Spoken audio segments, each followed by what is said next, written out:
Welcome to the Penguin Rundown. I'm Zach Humphreys. And I'm Pat Andrews. Youngstown State football seeking their first road win of the season. They travel to Western Illinois. Here come the highlights. Here's Stephen Blows from 35 yards out, trying to give the Penguins an early 3-0 lead, and he does. Yeah, Blows, pretty solid thus far for the Penguins this year. That's his fourth in a row, dating back to last week. Western Illinois up 7-3 now after the touchdown. Kurt Hess coming back. Looks like he's going to pass it, but a big hole up the middle. He'll take that every time. Huge hole. Way to sell the pass. Good job on the offensive line to create that hole, and Hess running in there for the score. Matt Barr would come back to Toledo Santos to give the Western Illinois guys a lead, but Adaris Bellamy from around the 1 or 2 yard line, usually pretty good. Yeah, Bellamy's really solidified himself as a Penguin short yardage back, and with good reason, as we see him getting in right there, and we'll see him do it again right here. Penguins up 3. Check that. Now they're going to be up 10 after this and an extra point. Bellamy gets in for the second time on the afternoon. The Penguins go up 10, took that lead into halftime, but they've had a knack for making games interesting in the second half so far this year. This is Matt Barr on the right side. He would give Western Illinois their first lead.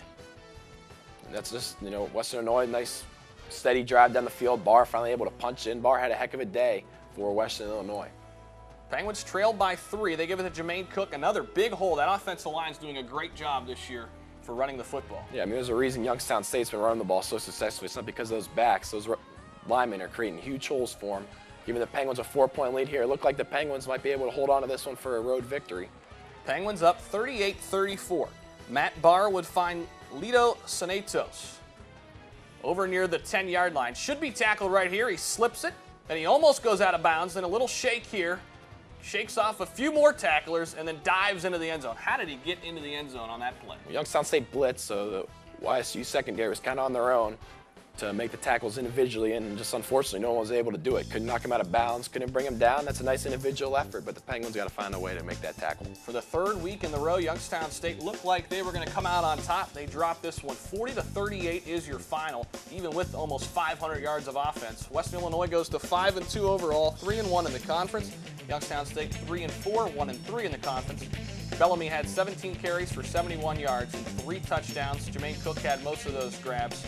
30 carries, 165 yards, and a score. Kurt Hess was 19 of 31 for 213 yards and a rushing touchdown. Let's take a look at the Missouri Valley Conference standings. Western Illinois with the victory stays up top at 3-1. Indiana State, Northern Iowa tied for second at 2-1.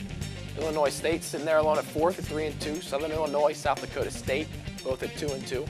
Missouri State on their own at 7th at 1-2, and North Dakota State and Youngstown State bringing up the rear at 1-3. Zach, what do you think leads to, I don't want to say struggles because they've been in every game, but the 1-3 record speaks for itself. What can they do to kind of get back on track this season?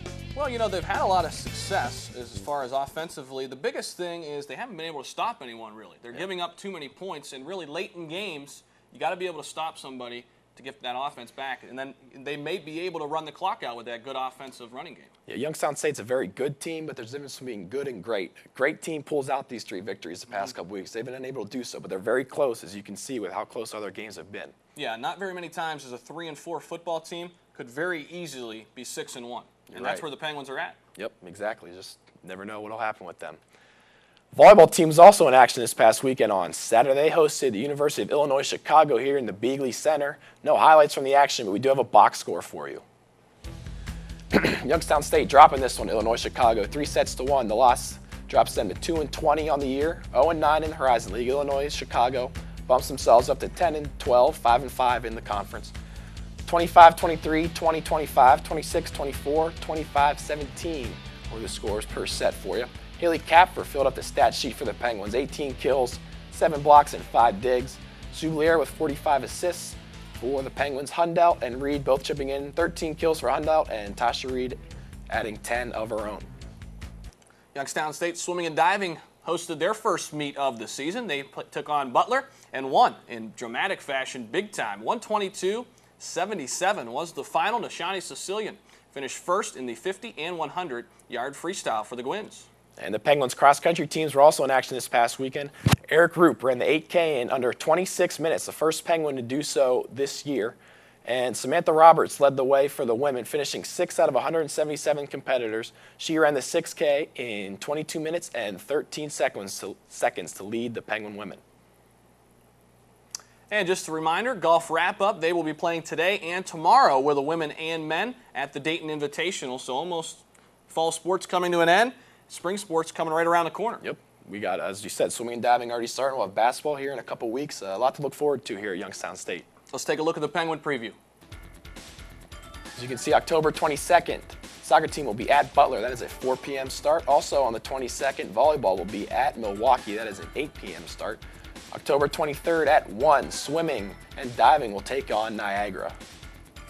And moving a little bit further on into the weekend, on the 23rd, volleyball will be at Green Bay. Football at South Dakota State. Both of those 3 o'clock starts for you. October 24th on Sunday, soccer, the last chance for Ludwig to break that freshman scoring record. Also, she has a chance Friday as well, or excuse me, Saturday before Sunday. That's a 2 o'clock start versus Valparaiso. Follow YSU Athletics on the web, YSUsports.com, Facebook.com/YSU Sports, or Twitter at YSU Sports. For Zach Humphreys and Pat Andrews, we'll see you next week on the Penguin Rundown.